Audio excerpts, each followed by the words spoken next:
Hello and welcome friends, sports time में आप सभी लोगों का स्वागत है। टीम इंडिया को लेकर रोजाना हलचल हो रही है। अब एक नया कोच जो है ना, वो टीम इंडिया के साथ जुड़ना लगभग तय हो गया है और कोलकाता के अंदर जो है वो नया कोच जुड़ जाएगा। इसके क्या मायने, गंभीर के लिए क्या मायने, टीम के लिए क्या मायने, कितना फायदा, कितना नफा, कितना नुकसान होगा और किसके कहने पे ये सब कुछ हो रहा है, वो सारी बातचीत करेंगे। मगर शुरुआत करते हैं एक बहुत अच्छी खबर के साथ जो चैंपियंस ट्रॉफी के लिए टीम इंडिया से जुड़ी हुई है।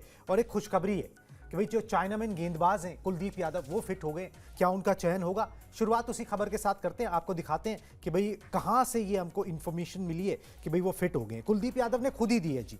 कुलदीप यादव ने सोशल मीडिया पर एक वीडियो डाला है, कुछ फोटोग्राफ्स डाली हैं। नेट्स में फुल थ्रॉटल गेंदबाजी करते हुए कुलदीप यादव नजर आ रहे हैं। ग्रॉइन इंजरी के कारण जो है कुलदीप बीजीटी में भी नहीं खेले थे, उनका ऑपरेशन हुआ था। ऑपरेशन के बाद रिहैब चल रहा था। रिहैब के बाद जो है अब वो फुल थ्रॉटल गेंदबाजी करते हुए नजर आ रहे हैं। बहुत लोगों का मानना है, कुछ एक्सपर्ट्स का मानना है कि दुबई में ट्रम्प कार्ड जो है वो कुलदीप यादव साबित हो सकते हैं। और 300 इंटरनेशनल विकेट से सिर्फ 3 विकेट दूर हैं। ये बात दिमाग में रखते हुए कि भाई जसप्रीत बुमराह को लेकर अभी क्लैरिटी नहीं है और आपको जो है ना स्पिन फ्रेंडली थोड़ी सी ट्रैक्स मिलेंगे, थोड़े स्लो और लो ट्रैक्स मिलेंगे दुबई के। वहां पर कुलदीप का अगर फिट हो जाना और अगर उनको इंक्लूड कर लिया जाता है तो एक राहत भरी खबर तो है ही। बहुत बड़ी राहत की खबर है कुणाल। मतलब आप ये समझिए कि भी अगर जसप्रीत बुमराह और कुलदीप यादव नहीं हैं तो आप इस टूर्नामेंट को फेवरेट टीम के तौर पर मैं नहीं मानता कि तब आप स्टार्ट कर रहे हैं, क्योंकि तब आप पकड़ने की कोशिश करेंगे, आप कुछ नए चेहरों पर भरोसा करेंगे, नए ना सही तो अनुभवहीन चेहरों पर भरोसा करेंगे। और फिर सब कुछ इस बात पर निर्भर करता है कि वो जो भी खिलाड़ी आता है गेंदबाजी यूनिट में वो किस तरह का परफॉर्म करता है। यहां पर आपका कुलदीप यादव के आने का मतलब यह है, अगर वो टीम के साथ जुड़ते हैं और जो आपने फिटनेस की खबर दी उनके, कि आपका एक स्टैब्लिश गेंदबाज, एक आपका मैच विनर गेंदबाज, और आप लाख कह लीजिए, चाहे आप इस वक्त भारतीय स्पिन डिपार्टमेंट में जितने भी खिलाड़ी टीम में हैं या जितने भी खिलाड़ी स्कीम ऑफ थिंग्स में हैं, मैं उन सब में कुलदीप को नंबर 1 पर इसलिए रखता हूं कि कुलदीप को अभी भी पिक करना बहुत मुश्किल है। कुलदीप को दुनिया के बड़े बड़े बल्लेबाज ना, या तो आप मतलब उनके हाथ को एकदम देख ही लें कि वो किस तरह से बॉल जब अपना रिलीज कर रहे हैं तो उनका वो रिलीज पॉइंट और वो सब कुछ आप पकड़ ही लें, जो आसान नहीं होता। तो उन्हें पकड़ना बहुत बहुत बहुत मुश्किल है। और खासतौर पर जिसका जिक्र आपने किया कि बात जब दुबई में, यूएई में मैचेस की हो, जहां की विकेट जो है वो स्पिनर्स के लिए ज्यादा बेहतर होती है, मुझे लगता है अगर बुमराह की गैर मौजूदगी में कोई आपको बचा सकता है बॉलिंग यूनिट में तो वो सिर्फ और सिर्फ कुलदीप यादव है। बिल्कुल जी, कुलदीप यादव का इंक्लूजन जो है एक राहत भरी खबर तो जरूर यहां पर लेकर आता है। मगर जो बवाल चल रहा है टीम इंडिया के अंदर, या कम से कम परसीव किया जा रहा है कि है, उसको शांत करने के लिए एक चीज जो है वो बीसीसीआई ने यहां पर की है, जिसका नतीजा भी जो है वो बहुत जल्दी मिल ही गया है। चलिए जी, बता देते हैं आपको कि नया कोच का क्या मसला है। ग्राफिक्स दिखा दीजिए। सपोर्ट स्टाफ में एक नए सदस्य को मिल सकती है जगह, इस तरीके की खबरें थी। बल्लेबाजी कोच टीम इंडिया में जो है ना वो शामिल किया जा सकता है, क्योंकि कहने को कोई बैटिंग कोच था नहीं, असिस्टेंट कोचेस थे 2 और साथ में गंभीर। बल्लेबाजों का प्रदर्शन सुधारने के लिए बोर्ड का प्लान था कि भाई इससे प्रदर्शन जो है ना वो सुधर जाएगा। रिव्यू मीटिंग में जो है वो कोच और कप्तान से इस बारे में बात हो चुकी है कि भाई बल्लेबाजी कोच जो है वो नियुक्त करना है। और चैंपियंस ट्रॉफी से पहले जो है वो टीम के साथ जोड़ने का प्लान बनाया था और इस प्लान पर बीसीसीआई ने एक्ट करती हुई भी नजर आ रही है। सितांशु कोटक है, उनका दिखाएं जी पॉइंटर एक बार, उसके बाद चर्चा शुरू करते हैं। इंडिया ए टीम के हेड कोच जो है ना वो सितांशु कोटक हैं और उनको जो है वो बैटिंग कोच जो है वो टीम इंडिया का बनाने का पूरा प्लान बन गया है, ऑलमोस्ट डन है। इंग्लैंड के खिलाफ सीरीज में जो है वो टीम से जोड़ा जाएगा। कोलकाता में सीरीज से पहले 3 दिन का एक कैंप है, मतलब 22 तारीख से मैच शुरू है तो उससे पहले 3 दिन जो है ना वो वहां पर आएंगे और टीम के साथ जो है काम करेंगे।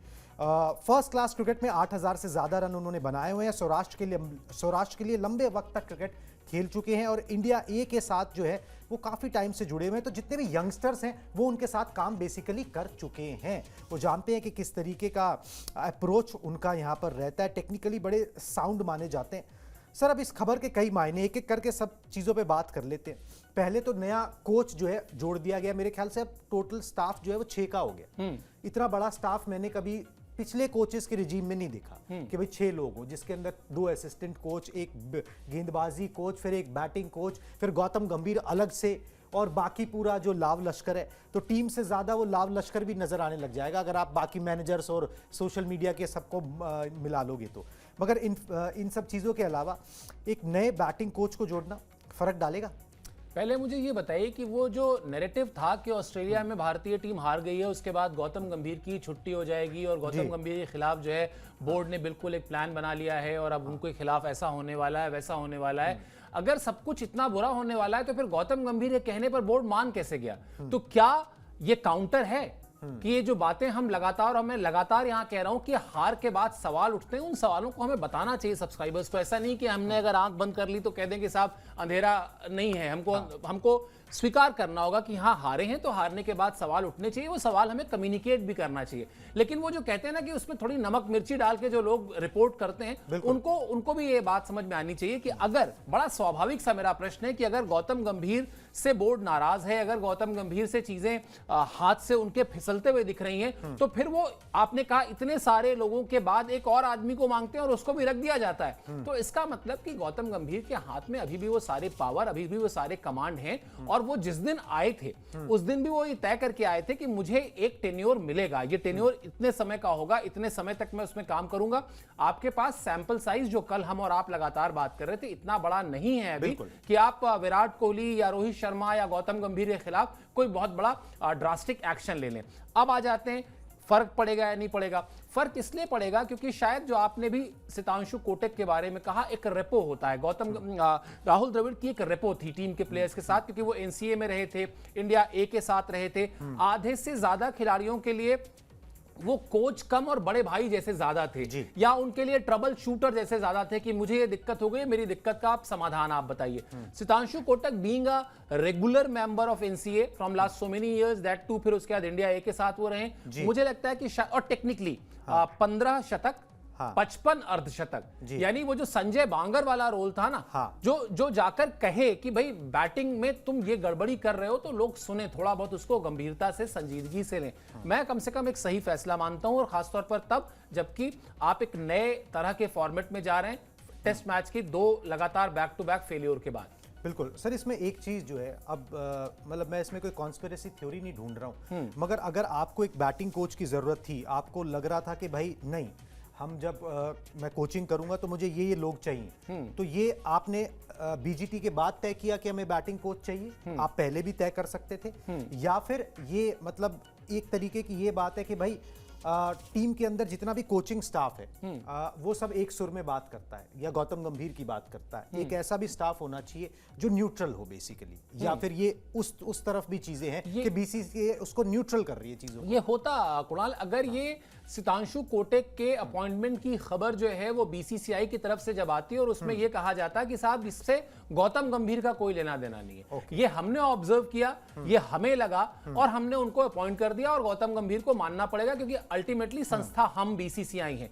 यहां जो पूरी की पूरी खबर आई और जिसको आपने भी फॉलो किया, मैंने भी फॉलो किया, उसमें हर कोई बीसीसीआई के जिस सोर्स के हवाले से आई, उस सोर्स को भी क्या कहते कहा पाया गया कि साहब बीसीसीआई की रिव्यू कमेटी में गौतम गंभीर ने ही मांग रखी थी और गौतम गंभीर की मांग को हमने स्वीकार करते हुए उनको ये दिया है। तो ये कोई ऐसा नहीं है कि हर कोई गौतम गंभीर के सुर में सुर मिला रहा है, तो एक आदमी ऐसा रख दो जो सुर में सुर ना मिलाए, आप और स्थिति खराब कर देंगे। अगर कोई एक ऐसा सेटअप है जिस सेटअप में 6 लोग हैं और 6 लोग एक साथ एक तरह सोचते हैं, उसमें आप ये सोचिए कि मैं एक आदमी अपना डाल दूं, वो चीजें खराब ही कर देगा।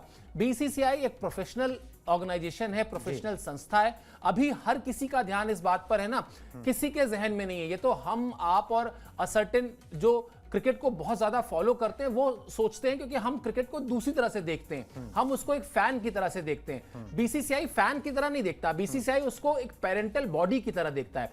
उस पेरेंटल बॉडी में ना तो आज रोहित शर्मा के संन्यास पे बात हो रही है, ना विराट कोहली के आउटसाइड द ऑफ स्टंप जाकर आउट होने पर बात हो रही है, ना गौतम गंभीर के बैक टू बैक 2 सीरीज में फ्लॉप होने की बात हो रही है। वहां सिर्फ ये बात हो रही है कि हम ऐसा क्या कर दें अगले 48 घंटे, 72 घंटे या 100 घंटे में कि हमारी टीम का जो कॉन्फिडेंस वो वापस आए, हमको जीत मिले। हमारा ब्रांड क्रिकेट है, हम पेरेंटल बॉडी है, हमको क्रिकेट को अच्छा करना है। तो ये जो कुछ भी हो रहा है ना, मैं इसको ऐसे देखता हूं कि गौतम गंभीर को लगा होगा कि हाँ भाई ये प्रॉब्लम तो आ रही है, और उन्होंने कहा होगा, उनकी बात मान ली गई। इसको सिंपल तरीके से भी देखा जा सकता है। बिल्कुल जी, मगर इस पूरे प्रक्रिया में जो भी हुआ ना, इसमें एक छोटी सी बात और हुई। अब ये मजाक है, मतलब ऐसे मजे ले लिए गए या फिर कुछ और, मगर केविन पीटरसन भी जो है ना इस नए कोच के मामले में कूदा है। उन्होंने बोल दिया भाई मैं अवेलेबल हूं, खबर बता देते हैं आपको। ठीक है, पीटरसन ने सोशल मीडिया पर जो है ना कोचिंग की इच्छा जताई, क्योंकि हो क्या रहा था कि ये सारी बातें सोशल मीडिया पर चल रही थी।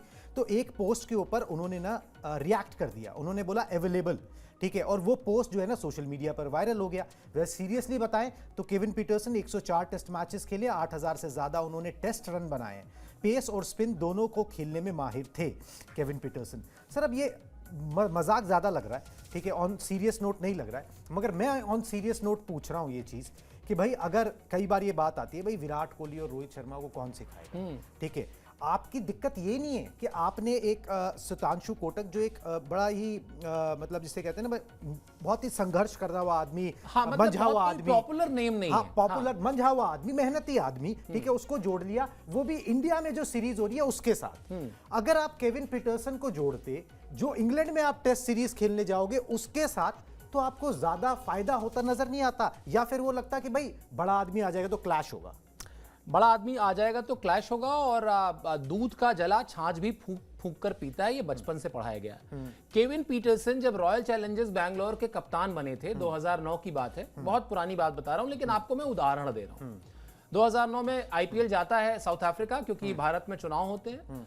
केविन पीटरसन के हाथ में आरसीबी की कमान रहती है, बैक टू बैक मैच हारे हैं आरसीबी ने, उठा के देख लीजिए। हाँ। और उसके बाद बीच सीजन में वो कुछ पर्सनल रीजन से जाते हैं अपने घर, अनिल कुंबले को कप्तानी दी जाती है और आरसीबी फाइनल खेलती है। तो एक खिलाड़ी से, अब उनका नाम लेना ठीक नहीं होगा, नाम ले भी सकते हैं वैसे, मैंने पूछा था कि क्या हुआ, उसने कहा कम्युनिकेशन में प्रॉब्लम आती है। हाँ। अब मैं ये तो नहीं कह रहा हूं कि केविन पीटरसन के साथ कोई कम्युनिकेशन का प्रॉब्लम आज भी होगा, क्योंकि अब सारे खिलाड़ी उस समय के खिलाड़ी और इस समय के खिलाड़ियों में बड़ा फर्क भी है, वो एजुकेशन के हिसाब से अगर आप देखें तो। लेकिन मेरा ये मानना है कि केविन पीटरसन ने, चाहे उन्होंने भी हो सकता है सीरियसली ही लिखा हो कि अवेलेबल, क्योंकि भारतीय टीम के साथ कौन नहीं जुड़ना चाहेगा, बिल्कुल हो सकता है। लेकिन कोच के तौर पर बार बार मैंने ये बात कही है कि कोच का मतलब एक बहुत हाई प्रोफाइल प्लेयर जिसके पास 30 शतक या 35 शतक हो, वो इंपॉर्टेंट नहीं होता। कोच के तौर पर वो व्यक्ति इंपॉर्टेंट होता है जो टीम की जरूरत को समझे, जिसको ये पता हो कि कैसे एक बाग में जो अलग अलग फूल हैं उनको मिलाकर एक कैसे सुंदर सा गुलदस्ता बनाना है। या जो मेरा बहुत फेवरेट उदाहरण है कि कैसे एक अलग अलग इंस्ट्रूमेंट वाले म्यूजिशियन से, एक हारमोनियम वाले से, एक गिटार वाले से, एक तबले वाले से, एक सारंगी वाले से मिला के मुझे एक अच्छा म्यूजिक पीस तैयार करना है। गैरी कर्स्टन का कट जो था वो ग्रेग चैपल के मुकाबले कहां था, कुछ कट था। ग्रेग चैपल बहुत बड़े खिलाड़ी थे गैरी कर्स्टन के मुकाबले, रिजल्ट देकर कौन गया, गैरी कर्स्टन देकर गए। तो इसलिए शायद, और जो भी खिलाड़ी इंडिया ए के साथ रहा हो या एनसीए के साथ रहा हो, उसका एक रेपो होता है। ये तो मुझे, आप किसी को बाहर से ले आ दीजिए और एक ऐसे आदमी को जिससे विराट कोहली या रोहित शर्मा या ऋषभ पंत या जितने भी खिलाड़ी हैं, जब भी आप जाते हैं बेंगलुरु, आपको वो मिलता हो इंडिया की टीम के साथ ट्रैवल कर रहा हो, सिस्टम से वाकिफ है, सिस्टम से वाकिफ है, बिल्कुल। और प्लेयर्स का भी एक रेपो होता है, वो अगर आके कह भी देगा ना कि बॉस जरा सा ये करके देखो, तो शायद खिलाड़ी मान लेंगे, ऐसा मुझे लगता है। अब ये एक, मेरे को भी ये भी लग रहा है कि ये एक्सपेरिमेंट के तौर पे ना ये चीज़ की गई है।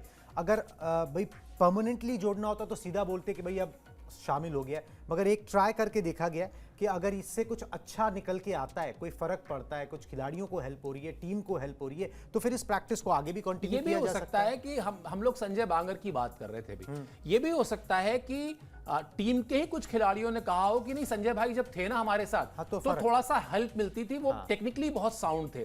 अब क्या है कि आप संजय बांगर से आगे बढ़ चुके हो, आप ऐसा तो है नहीं कि करने को वो भी किया जा सकता था कि आप उनसे दोबारा संपर्क कर लेते, लेकिन फिर आपने कहा कि अब हमारे पास और अवेलेबल स्लॉट में कौन सा ऐसा खिलाड़ी है जिसके पास डोमेस्टिक क्रिकेट में अच्छा खासा तजुर्बा हो, जिसके पास कोचिंग का एक्सपीरियंस हो। आपने कहा है ये हमारे पास रेडीमेड है, तो इंडिया ए के लिए जाते ही हैं, एक रेपुटेशन है, आप ले आओ उनको।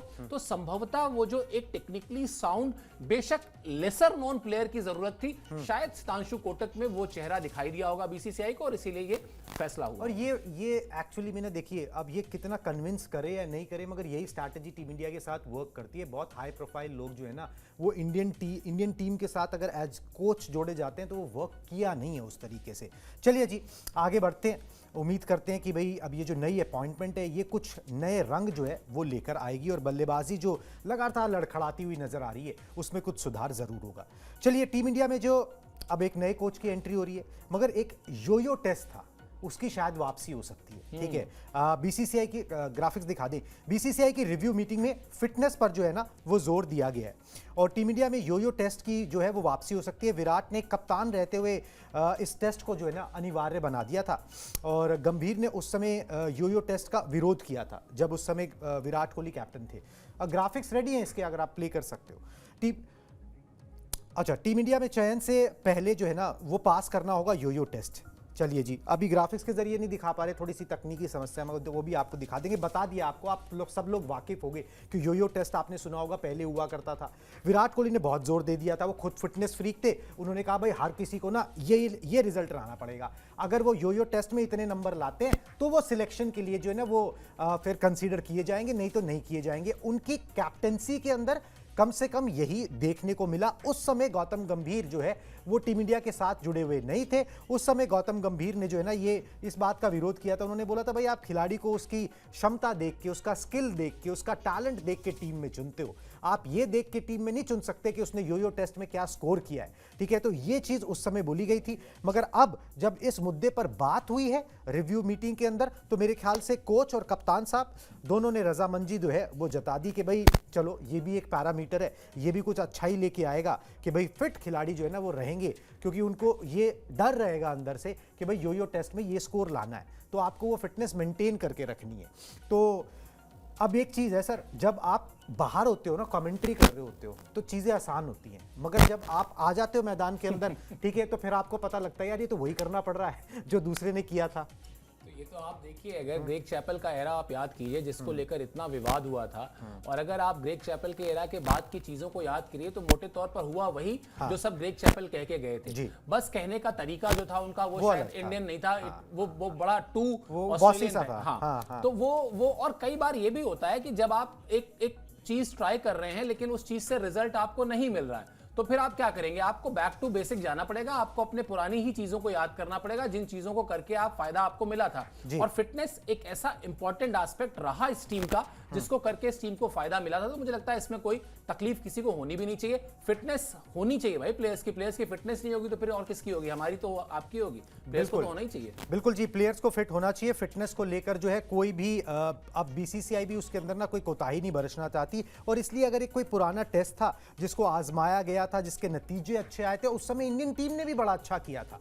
ठीक है, क्योंकि सारे खिलाड़ी जो है वो फिट रहते थे। अब उसका देखिए, अब सीधा सीधा फिटनेस का इनडायरेक्ट रिलेशन तो होता है परफॉर्मेंस से, डायरेक्ट रिलेशन आप उस तरीके से नहीं कह सकते, क्योंकि क्रिकेट एक ऐसा गेम है जिसके स्किल और टैलेंट भी मैटर करता है। अब इस तरीके से सोचे तो फिर अर्जुन रणतुंगा कप्तान ही ना होते कभी। ठीक है, मगर और सुनील गावस्कर साहब भी कहते हैं कि भाई आप सरफराज को इसलिए थोड़ी ना बाहर कर सकते हो कि भाई वो पतला नहीं है, वो मतलब उसने वेट लूज नहीं किया, रन बना रहा है ना। पतले तो रोहित भी नहीं थे जब आए थे कितने, और मुझे याद है कितनी बार गावस्कर साहब ने कमेंट्री में कहा कि the only problem I have with this player is his body language. तो वो लेथार्जिक सा एक अप्रोच था, बड़ा धीमे धीमे चलते थे। लेकिन मैं आज भी मानता हूं कि फिटनेस का फर्क पड़ता है। आप देखिए इस सीरीज में जिस तरह से बॉर्डर गावस्कर ट्रॉफी में रन आउट हुए हैं, फिटनेस का ही वो है। अगर आप कर सकते थे स्ट्रेच आप करते, और स्ट्रेच जाते अपने आप को बचाते, कैचेस छूटे हैं।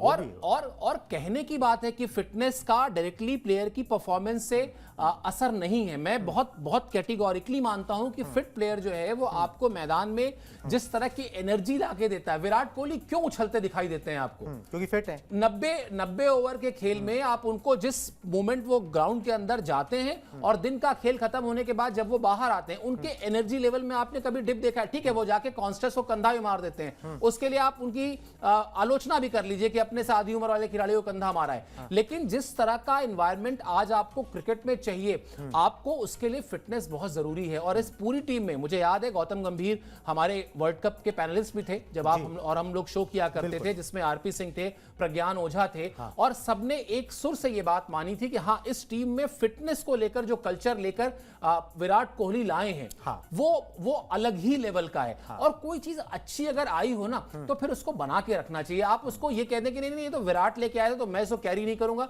ये बेवकूफी है। अगर कोई भी खिलाड़ी भाई धोनी ने आज से इतने साल पहले जब कहा था कि गंभीर या सहवाग मुझे नहीं चाहिए टीम में क्योंकि रन्स लीक हो जाते हैं इनके आसपास से, हाँ। तो क्या हुआ था, बड़ी आलोचना हुई थी ना बहुत कि यार हुआ ये था, बहुत बताओ मोहल्ला इतने मचा बड़े था। बड़े प्लेयर्स के लिए ऐसे कह रहे हैं। लेकिन फैक्ट यही है कि आप लिमिटेड ओवर क्रिकेट में जब जा रहे हो और अगर आपके पास से आज से गेंद निकल के मैच में 15 रन निकल गए तो नतीजा तो आपके हाथ से चला गया मैच का वहीं पर। बिल्कुल जी, फिटनेस अपनी एक रोल तो बिल्कुल उसमें अदा करती है और ये चीज़ जो है यो टेस्ट अगर वापस आ जाता है तो बहुत खिलाड़ी अपने टोस पे रहेंगे कि भाई अब उनको जो है ना, क्योंकि रेगुलरली रैंडमली कभी भी जो है ये टेस्ट ले लिया जाता है और इसमें एक खास तरीके का डिवाइस भी जो होता है वो आपके शरीर पे लगाया जाता है, आपको दौड़ाया जाता है, फिर देखा जाता है आप कितने समय में जो है वो डिस्टेंस कवर कर रहे हो और उसके बाद आपका जो है आकलन होता है कि आपकी शारीरिक जो है वो एबिलिटी कितनी है रिकवरी करने की भी, प्लस जो है मूवमेंट की भी, मोबिलिटी भी जो है आपकी इसके अंदर टेस्ट हो जाती है।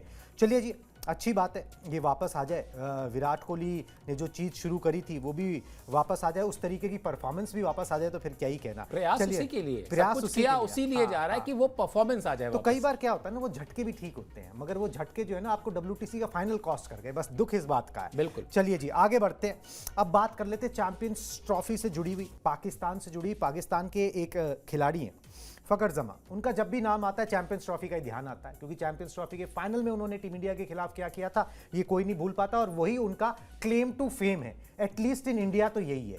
चलिए उन्होंने कोई बात बोली है, अब उस बात के ऊपर जो है ना आपको दिखा देते हैं, चेतावनी एक तरीके से वो दे रहे हैं इंडियन टीम को। IL T20 हो रहा है जी, तो IL T20 लीग के मैच दुबई में हो रहे हैं, दुबई क्रिकेट स्टेडियम में, इंटरनेशनल क्रिकेट स्टेडियम में, और इसी मैदान पर चैंपियंस ट्रॉफी 2025 के मैच होने हैं। मेरी काफ़ी अच्छी तैयारी चल रही है, यहाँ खेलने से मदद मिलेगी, भारत के खिलाफ होने वाले मैच से पहले हालातों को जानने में मदद मिलेगी। इस लीग के दौरान मिली जानकारी को फिर मैं टूर्नामेंट के दौरान अपनी टीम से भी शेयर करूंगा, ये बात जो है फकर जमा बोल रहे हैं। स्मार्ट मूव है वैसे कि भाई IL T20 के अंदर जो है उनका वो मैच विनर खिलाड़ी खेल रहा है जिसने टीम इंडिया को वो जख्म दिया था जो आज तक हर कोई याद रखता है। फकर जमा सर एक तो मतलब अच्छे खिलाड़ी तो हैं ही, मगर ये है कि भाई ये जो बातें बोल रहे हैं और साथ में ये भी इन्होंने बोला कि भाई 2017 वाला परफॉर्मेंस में रिपीट करने की ना यहाँ पर कोशिश करूँगा। 2017 वाली पाकिस्तान टीम नहीं नज़र आती है, आप कोशिश मतलब करोगे वो तो हर कोई करता है मगर वो टीम नज़र नहीं आती। और अगर कहीं पर मैचेस खेलने से मतलब अगर कहीं मैचेस हो रहे हैं, आपने 10 दिन वहाँ पे पहले मैच खेल लिए, कोई गारंटी नहीं कि आप 11वें दिन वहाँ पे जाके शतक ही बनाओगे। वो तो इंडिया भी गई थी ऑस्ट्रेलिया, हाँ, वो भी हुआ पहले खेल रही थी, हो हुआ रहा था, क्या कुछ नहीं और फकर जमान को ये जो करना है करें, इसमें कहने की कोई बात नहीं है। मतलब ये अगर वो कर रहे हैं तो ये कोई बहुत ऐसा अनोखा काम तो नहीं कर रहे हैं। अगर उनकी जगह कोई A नाम का आदमी होता है या B नाम का आदमी होता है या C नाम का आदमी होता है, वो भी अगर खेलता उन ग्राउंड्स पे और फिर अपनी टीम के पास जाता तो बताता कि हाँ भाई यहाँ पर मेरे हिसाब से मैंने इतने दिन खेला है, यहाँ बॉल थोड़ा रुक कर आता है, थोड़ा फंस कर आता है, थोड़ा तेज आता है, थोड़ा स्किड करता है, जो भी होता है वो बताता। ये बहुत सामान्य सी बात है। आप होता और मैं तो जख्म भी एक जख्म है ना, वो तो कितने जख्म हैं हम गिनाना शुरू करें क्या? मतलब 2023 वर्ल्ड कप से लेकर और उसके बाद 2019, 2015, 2011 और मतलब बैक पूरे हाँ, तो बहुत ज्यादा इस वक्त हेवी है भारतीय टीम।